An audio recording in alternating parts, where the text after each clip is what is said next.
Let's go दोस्तों, consistently videos आने वाले हैं जैसा मैंने बताया था। एक और वीडियो लेकर आ चुका हूँ और आज अपन YouTube के कुछ सीक्रेट्स पता लगाने वाले हैं। दोस्तों आपको तो पता होगा कि YouTube को आए हुए कितने साल बीत चुके हैं। लाइक 2005 14 फरवरी को YouTube आया था। हाँ, वैलेंटाइंस डे पे आया था। अच्छा, वैलेंटाइंस डे से कुछ याद आया कि अभी भी सिंगल है ना भाई तू? नोटी हो रहा के बहन।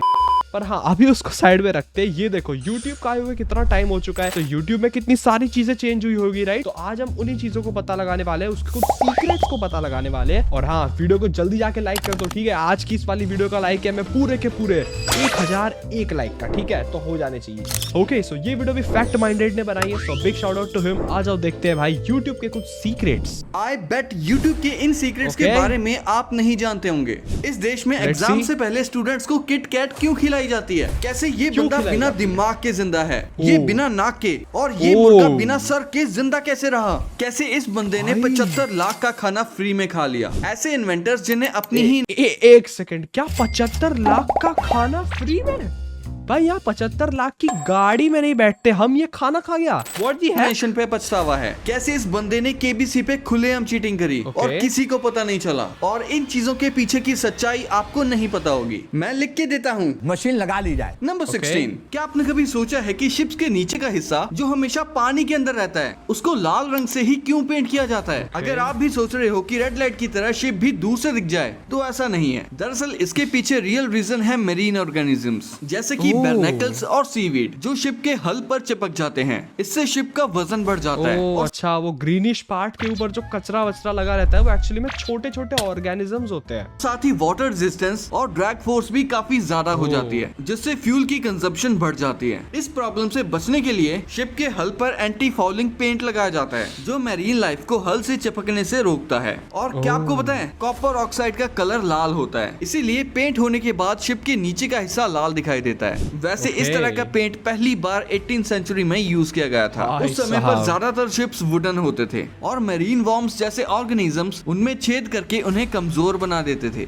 जिसकी वजह से शिप्स डूब भी जाते थे। नंबर 15। अगर आप हिरोशिमा या नागासाकी जाओगे तो वहाँ आपको कुछ ऐसी शैडोज देखने को मिलेंगी जिन्हें देखकर आप हैरान हो जाओगे। ये कोई भूत प्रेत की परछाइयां नहीं है, ये ब्लास्ट शैडोज हैं, जो न्यूक्लियर बॉम्ब के ब्लास्ट से बनी थी। जब एक न्यूक्लियर बॉम्ब फटता है तो उससे एक्सट्रीमली इंटेंस एनर्जी निकलती है, लाइट और हीट की फॉर्म में। ये एनर्जी इतनी ज्यादा होती है कि जो भी उसके सामने होता है, चाहे वो इंसान हो या कोई भी ऑब्जेक्ट, वो या तो वेपराइज हो जाता है या पूरी तरह से जल जाता है। लेकिन उस ऑब्जेक्ट भाई, न्यूक्लियर वेपन्स का जो इम्पैक्ट होता है यार, फॉर रियल भाई, काफी डेंजरस होता है। के पीछे जो एरिया होता है जहां तक वो इंटेंस फ्लैश नहीं पहुंच पाती, वो रिलेटिवली सेफ रह जाता है। इसी वजह से उस ऑब्जेक्ट की या इंसान की सिलुएट वहां की सरफेस पर परमानेंट बन जाती है। सिलुएट मतलब एक डार्क शेडो या आउटलाइन, मतलब जो रोशनी। सोचो यार कितना इंटरेस्टिंग है भाई। जिस बंदे को ये बात नहीं पता होगी उसको तो ये लगेगा ना कि भाई भूत की परछाई है क्या ये? नहीं, पर एक्चुअली में न्यूक्लियर टाइम में जो ये सब हुआ था उसकी परछाई है ये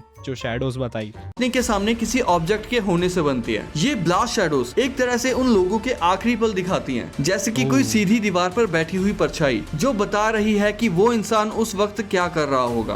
आज भी हिरोशिमा के म्यूजियम में ये शैडोज एक याद के रूप में संभाल कर रखी गई हैं, एक silent testimony of unimaginable destruction. Number 14। कभी सोचा है कि जापानीज बुलेट ट्रेन की नोज इतनी लंबी क्यों होती है, जबकि बुलेट ट्रेन तो चाइना के पास भी है, पर उनकी ट्रेन इतनी लंबी नाक वाली नहीं होती? तो फिर जापानीज लोगों ने नाक लंबी क्यों की?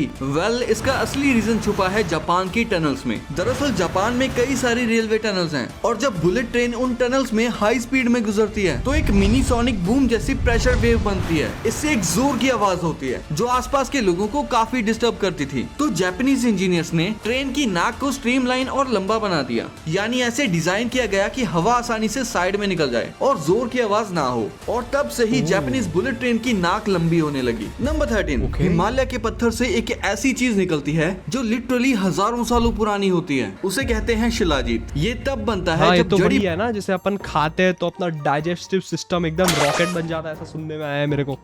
बूटियां और हर्बल मैटर माउंटेन के अंदर हीट और प्रेशर से डिकम्पोज होकर चट्टानों में चिपक जाता है। बाद में ये लोग इन पत्थरों को तोड़ तोड़ के ले जाते हैं। फिर घंटों तक फिल्टरिंग और बॉइलिंग प्रोसेस के बाद मिलता है असली शिलाजीत। लेकिन असली शिलाजीत लेना इतना सिंपल नहीं होता, क्योंकि मार्केट में मिलता है रेजिन फॉर्म, जो कड़वा होता है, मैसी होता है और सबसे बड़ा इशू उसकी प्योरिटी पे भरोसा करना मुश्किल होता है। कई बार उसमें हैवी मेटल से इम्प्योरिटीज होती हैं और यही आपकी लाइफ इजी बनाता है मैन मैटर्स। इन्होंने लॉन्च की है शिलाजीत गमीज। हाँ, गमीज स्पॉन्सर आ गया भाई। नंबर 12, जब भी आप हाथों से सिलाई करते हो तो सुई को ऊपर से डाल के फिर नीचे से खींचना पड़ता है। इसीलिए हाथों जैसी सिलाई करना मशीन के लिए ऑलमोस्ट इम्पॉसिबल होता है। लेकिन फिर भी सुइंग मशीन काम कैसे करती है? देखो, सुइंग मशीन हाथों जैसे तो काम नहीं करती। इसका अपना एक अलग ही मैकेनिज्म होता है। जब सुई धागे को कपड़े के नीचे ले जाती है तो नीचे एक शटल होता है जो उस धागे को पकड़ता है और घुमा के नीचे के धागे के साथ लॉक कर देता है। इससे ऊपर और नीचे के धागे मिलके एक स्ट्रॉन्ग स्टिच बनाते हैं। और सिलाई के टाइम कपड़ा सिर्फ वही नहीं रहता, नीचे एक वाइब्रेटिंग प्लेट होती है जो सुई की स्पीड के हिसाब से कपड़े को आगे धकेलती रहती है। दिखने में तो बड़ा अजीब सा लग रहा है, कॉम्प्लिकेटेड सा लग रहा है ये मशीन। Smart, right? वैसे एक लास्ट सवाल, क्या आपको पता है कि स्विंग मशीन की इन्वेंशन किसने की थी? नंबर 11, ऐसे इन्वेंटर्स तो नहीं भाई, किसने करी थी बता के तो जाते हैं। को अपनी ही इन्वेंशन पे पछतावा है। सबसे पहले हैं इथन जकरमैन। इन्होंने हम सभी को परेशान करने वाले पॉपअप एड्स का इन्वेंशन किया है, जो कि ब्राउजिंग करते टाइम हम सभी को बहुत ज्यादा परेशान करते हैं और इन्होंने इसके लिए पूरी दुनिया से माफी भी मांगी है। नेक्स्ट है फिलो फार्न्सवर्थ। इन्होंने टेलीविजन का इन्वेंशन किया था एंड ये चाहते थे कि लोग इसका यूज चीजों को सीखने के लिए करें, बट बाद में इन्हें फील हुआ कि लोग इससे आलसी होकर अपनी जिंदगी बर्बाद कर रहे हैं और इसीलिए इन्होंने अपने बेटे को भी टीवी देखने से बिल्कुल मना कर दिया था। नेक्स्ट है मिखेल कालनिशकोव। इन्होंने 1947 में AK-47 का इन्वेंशन किया था, बट 2012 में अपनी मौत से एक साल पहले उन्होंने रशियन ऑर्थोडॉक्स चर्च को एक चिट्ठी लिखी, जिसमें उन्होंने बताया कि इस हथियार के कारण हुई हत्याओं के लिए वो खुद को जिम्मेदार मानते हैं। नंबर 10, इस बकरी ने तो ग्रेविटी का मजाक बना के रख दिया है, क्योंकि ये अक्सर खड़े पहाड़ पर ऐसे चढ़ जाती है जैसे ग्रेविटी कुछ होती ही नहीं। और स्पाइडरमैन गोट भाई, फॉर रियल, इसके अंदर क्या वो स्पाइडर के वो जाले हैं क्या जिससे चढ़ पा रही है? यहाँ चढ़ने में इनकी मदद करते हैं ये स्पेशल खुर, जो कि 2 हिस्सों में बटे होते हैं और नीचे से बिल्कुल रबर सोल की तरह काम करके एक मजबूत ग्रिप बनाते हैं, ताकि बकरी पहाड़ी पर नमक चाट सके और जंगली जानवरों से अपनी जान बचा सके, जैसे कि इस बकरी ने बचाई जब एक भालू उसके पीछे पड़ गया। बकरी ने तो खुद को पहाड़ी पे बैलेंस कर लिया, लेकिन भालू का बैलेंस बिगड़ गया और लेग पीस खाने की तमन्ना में बेचारा खुद डेड पीस हो गया। डैम भाई, डिफेंस में भी काम आता है उनका ये सिस्टम यार। कोई बैल पीछे पड़ा है, पहाड़ के ऊपर चढ़ जाओ, वो तो गिर जाएगा, तुम बच जाओगे भाई। गोट फॉर अ रीजन। नंबर 9, जैसे ही शेर दहाड़ता है तो मूवीज में हमें उसकी आवाज ऐसे सुनाते हैं। हाँ, जबकि रियलिटी में ये शेर की आवाज है ही नहीं, बल्कि ये तो एडिटेड वॉइस है, क्योंकि एक असली मर्द शेर की आवाज रियल लाइफ में ऐसी होती है।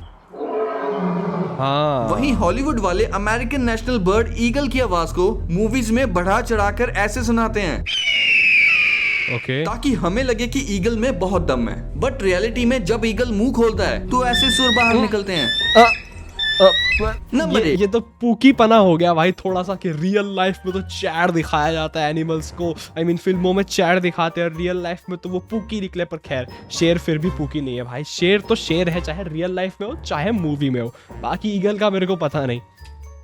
ये है दुनिया का सबसे यूजलेस बॉक्स, जिसे लोग सिर्फ टाइम पास के लिए ही यूज करते हैं। दरअसल इस गैजेट में एक ऐसी स्टिक होती है जिसे पुश करने पर अंदर से एक और स्टिक निकलकर बाहर वाली स्टिक को पीछे कर देती है। जितनी बार इस स्टिक को पुश किया जाता है, ये मशीन उतनी ही बार अलग अलग तरीकों से उसे पीछे कर देती है। और ये मशीन 8 स्टिक्स वाली भी हो सकती है, जिसमें एक साथ सभी स्टिक्स को पुश करने पर ये मशीन एक एक करके सभी को पीछे कर देगी। और इसके जैसे ही एक और मशीन है जिसमें इस तरह का मैकेनिज्म होता है कि हर बार ये अलग अलग तरीके से स्टिक को पीछे करता है और लास्ट में जब ये इंसान से बोर हो जाती है तो खुद ही सफेद झंडा दिखा देती है। ये कूल था भाई, मतलब हर बार अलग अलग तरीके से वो करेगा भाई, वो ऊपर नीचे। डैम, ये कूल था। क्या आपको पता है कि जापान में बच्चे एग्जाम से पहले किटकैट खा के जाते हैं, जैसे यहाँ पे दही खिलाया जाता है गुड लक के लिए। और जापान में किटकैट का क्रेज इतना है कि 2011 की सुनामी के बाद लोग एक दूसरे को किटकैट भेजते थे, जिसमें मैसेज था यू विल श्योरली रिकवर। इसके रैपर को आप आप एज अ ट्रेन टिकट भी यूज कर सकते थे। जापान भाई कितने सारे फ्लेवर्स है किटकैट के,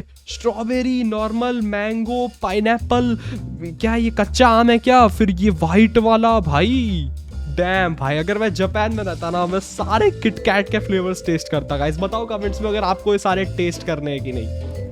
ऐसा देश है जहाँ किटकैट 300 फ्लेवर से भी ज्यादा में मिलती है। वहाँ के अलग अलग रीजन्स में अलग अलग फ्लेवर्स में किटकैट मिलती है, जिन्हें सोविनियर्स की तरह गिफ्ट किया जाता है कि देख मैं वहाँ से तेरे लिए किटकैट लेके आया। इन सबका रीजन है किटकैट का नाम। जापान में इसे किटो काटो प्रोनाउंस किया जाता है, जो जापानीज सेइंग किटो कात्सु से मिलता है, जिसका मतलब है यू विल श्योरली विन, यानी जीत तुम्हारी होगी। वहाँ किटकैट को गुड लक माना जाता है, इसीलिए किटकैट की सबसे ज्यादा सेल्स होती है जनवरी महीने में, जब जापान में बच्चों के एग्जाम होते हैं। नंबर 6, इस बंदे ने केबीसी पे खुलेआम चीटिंग करी। जैसे इंडिया में कौन बनेगा करोड़पति आता है, वैसे ही इंग्लिश शो का नाम है who wants to be a millionaire. इस बंदे ने शो पे खुलेआम चीटिंग करी, और ये ब्रिटिश आर्मी का मेजर था। सेट पे लोगों को पता था कि ये चीटिंग कर रहा है, बट कोई कुछ नहीं कर पाया। जब ये यूके के शो पे आया, पहले 5 सवालों में इसने अपनी 2 लाइफलाइंस खत्म कर दी। सबको लगा कि ये लंबा नहीं चल पाएगा, बट वहीं उस दिन का टाइम खत्म हो गया और ये बन गया रोल ओवर कंटेस्टेंट। अगले दिन ये एक नई स्ट्रेटेजी लेके आया, जो एक फ्रॉड था। इसने एक कंटेस्टेंट के साथ प्लान बनाया। जब ये सही ऑप्शन बोलता था, तब वो कंटेस्टेंट खांस देता था, और जिस क्वेश्चन में वो नहीं खांसता था, तो ऑडियंस में से इसकी वाइफ खांसती थी, और ऐसे करके इसने सारे जवाब सही दे दिए और शो जीत लिया। वहाँ का क्रू सस्पिशियस तो था, बट उनके पास कोई एविडेंस नहीं था। शो के बाद जब डिटेल में चेक किया गया, तो सारी कहानी समझ आई। प्राइज मनी तो दूर की बात, इन तीनों को जेल हुई। ये एपिसोड बना तो था, बट कभी एयर नहीं हुआ। नंबर 5, भाई उसने दिमाग तो अच्छा दौड़ाया चीटिंग करने के लिए। देखो उसको जेल तो नहीं, पर उसको प्राइज नहीं देना चाहिए था। भाई जेल थोड़ा ज्यादा हो गया, क्योंकि है तो वो एट द एंड एक शो ही ना। पर हाँ, चीटिंग तो चीटिंग होती है, तो पनिशमेंट भी जरूरी है। ये ह्यूमंस की बनाई हुई पहली चीज है जिसने स्पीड ऑफ साउंड को ब्रेक किया था, और वो और कुछ नहीं बल्कि एक विप है। जब आप एक विप चलाओगे तो उसकी स्पीड ऑफ साउंड से भी दुगनी होती है, यानी लिटरली ये छोटी सी चीज सोनिक बूम क्रिएट करती है। सोनिक बूम यानी स्पीड ऑफ साउंड के बैरियर को ब्रेक करना। दरअसल इस विप को इस तरह से डिजाइन किया जाता है कि जितनी एनर्जी आप उसके स्टार्टिंग पे दोगे, उससे दुगनी एनर्जी उसके एंड वाले पार्ट पर जाएगी। ऐसा करते करते उसके सबसे छोटे वाले पार्ट पर सबसे ज्यादा वेलोसिटी अप्लाई होती है। सोचो क्या चटका लगेगा किसी को अगर तुम मारो ये भैंस की टांग, भाई लाल हो जाएगा पूरा। वो स्पीड ऑफ साउंड के बैरियर को ब्रेक करती है। नंबर 4, जैसे ही ये प्लेन उड़ा, वैसे ही लोगों के होश उड़ गए, क्योंकि इस प्लेन का लैंडिंग व्हील 90 डिग्रीज तक टेढ़ा हो गया था। दरअसल जेट ब्लू फ्लाइट 292 के उड़ान भरने के आधे घंटे बाद पायलट को पता चला कि प्लेन का लैंडिंग गियर टेढ़ा हो चुका है, जिस कारण लैंडिंग के वक्त प्लेन में आग भी लग सकती है। इसीलिए पहले तो पायलट ने पैसेंजर्स को 3 घंटे तक समुद्र के ऊपर मौजी खिलाई, ताकि प्लेन का एक्सेसिव फ्यूल बर्न हो जाए, और फिर इमरजेंसी लैंडिंग कराने के लिए प्लेन को रनवे पर उतारना शुरू किया। लेकिन जैसे ही प्लेन का लैंडिंग गियर रनवे से टच हुआ, उसमें आग लग गई। पायलट का गला सूख गया और पैसेंजर्स कांप उठे। मगर आज मौत छुट्टी पर थी, इसीलिए तो आग अपने आप बुझ गई और लोगों की जान बच गई। नंबर 3, ये बंदा बिना दिमाग के बच गए भाई, वो लोग लकी पीपल है, और इस बंदे की नाक ही नहीं है। और ये मुर्गा बिना सर के 18 महीनों तक जिंदा कैसे रहा? क्या भाई, एक तो ये तीनों चीजें देखने में बिल्कुल नहीं जानते हैं। ये बंदा सोमालिया का एक पुलिस ऑफिसर है, जिसने अपना आधा दिमाग और एक आंख को एक बॉम्ब ब्लास्ट की वजह से खो दिया। लेकिन इसके सर में अभी भी आधा दिमाग है, जिसकी वजह से ये जिंदा है। ये है डोनी फ्रिट्स, जिन्हें मैक्सिलरी साइनस कार्सिनोमा नामक कैंसर था, जिसकी वजह से इनकी नाक को इनके चेहरे से हटाना पड़ा। अगर ना हटाते तो इनकी जान भी जा सकती थी। तब से लेके आज तक ये सिलिकॉन की फेक नाक लगाते हैं। ये है माइक। वो तो ठीक है, पर भाई वो जिंदा कैसे है? मतलब क्या वो पॉसिबल है बिना नाक के भी इजीली सांस लेना? या कुछ तो प्रॉब्लम होती होगी भाई, इतना इजी कैसे हो सकता है? पर एनीवेज भाई, आई होप उन लोगों के साथ अच्छा ही हो। ये मुर्गा बिना सर के जिंदा रहा। दरअसल इस मुर्गे की आंख, चोंच और सर कट गया था, लेकिन इसका 80% दिमाग इसके शरीर में ही था, जो इसकी दिल की धड़कन, डाइजेस्टिव सिस्टम और सांसों को कंट्रोल कर रहा था, और इसे ड्रॉप की हेल्प से खाना पानी दिया जाता था। ऐसा क्या मतलब भाई KFC से रिजेक्ट हो चुका था। एनीवेज मैं वैसे भी नॉनवेज प्रमोट नहीं करता ना, खुद खाता हूँ, ठीक है, तो ज्यादा ध्यान मत देना। कि ये 18 महीनों तक जिंदा रहा। नंबर 2, एक बंदे ने 75 लाख रुपए का खाना एयरपोर्ट पे फ्री में खाया और एयरलाइन वाले उसका कुछ बिगाड़ ही नहीं सके क्योंकि वो परफेक्टली लीगल था। इसने एक फर्स्ट क्लास की टिकट खरीदी ईस्टर्न चाइना एयरलाइंस की। टिकट दिखा के ये जाता था फर्स्ट क्लास के वीआईपी लाउंज में। वहाँ खाना पीना फ्री था। वहाँ भाई ने मस्त अपना खाया पिया और वीआईपी ट्रीटमेंट भी मिला, बट वहाँ से बोर्डिंग के लिए नहीं जाता था। अपनी टिकट पोस्टपोन करा देता था अगले दिन के लिए। देन नेक्स्ट डे अपनी नई टिकट दिखा के फिर से वीआईपी लाउंज में घुस जाता था। वहाँ फिर से खाता पीता और अगेन टिकट पोस्टपोन करा देता था। ऐसा करके इस बंदे ने एक साल में 300 बार अपनी टिकट पोस्टपोन करवाई। पर उन लोगों को पता भी नहीं चला ये बंदा फ्री में खाना ठूस के जा रहा है, पोस्टपोन कर रहा है। रोज खाता पीता था। इसकी टिकट थी फुल्ली फ्लेक्सिबल। जब एयरलाइन वालों ने इसे पकड़ा तो भाई ने टिकट ही कैंसिल कर दी और फुल रिफंड ले लिया एक्सपायरी डेट से पहले। यानी सब कुछ फ्री पड़ गया क्योंकि कुछ भी रूल्स के अगेंस्ट नहीं था। एयरलाइंस वाले इसका कुछ भी नहीं कर पाए। नंबर 1, भाई YouTube यूज करते हो। हाँ।